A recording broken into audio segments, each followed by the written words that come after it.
Bonjour et bienvenue dans Une minute un livre. Je vous parle aujourd'hui de cet ouvrage, Le cerveau pense-t-il au masculin? Cerveau, langage et représentation sexiste de Pascal Gigax, Sandrine Zoffray et Ute Gabriel aux éditions Le Robert 2021.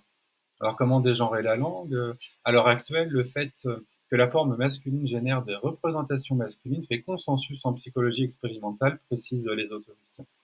Ainsi, la forme masculine véhicule un monde androcentré, devient excluante et divise.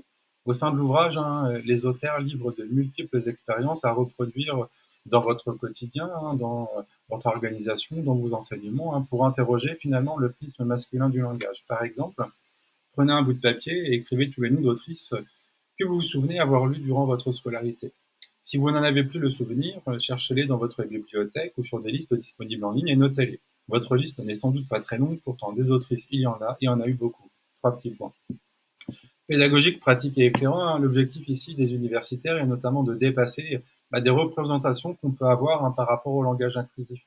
En effet, ce langage inclusif, variété du français standard fondé sur le refus des hiérarchies entre les genres grammaticaux associés à des représentations symboliques ou sociales, précise aussi Alferraz, est souvent résumé au point médian. Or, il existe finalement un grand nombre de procédés pour rendre le langage inclusif, pour le débinariser, le démasculiniser ou encore reféminiser la langue. Vous pouvez utiliser par exemple les doublés, c'est-à-dire les formes pairées comme carrossière et carrossier. Vous avez également les outils de neutralisation comme les reformulations par le groupe, exemple universitaire au lieu de chercheurs et de chercheuses. Vous avez les mots non adjectifs épicènes comme élève dynamique, les néopronoms personnels, exemple Yel, Yel, E2LE, AL, etc. Pronoms démonstratifs, c'est lui, c'est le, ou encore finalement un grand nombre de néologismes avec des noms comme autoris, formateris, citoyen, AN à la fin, etc.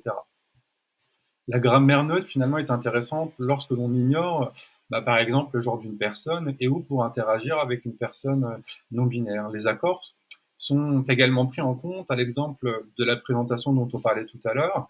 Et les possibilités, finalement, d'ouvrir le langage sont nombreuses, en passant donc par cette néologie, sans oublier également les accords de proximité avec le genre le plus proche et bien d'autres. Donc peu à peu, une norme d'usage voit le jour, et gageons qu'elle s'affirmera en fait au cours des prochaines années pour offrir un corpus de formes écrites, un corpus plus respectueux de la diversité des genres. Donc un guide pratique avec des exemples, des expériences et un fond scientifique. Je vous souhaite une bonne lecture, à bientôt.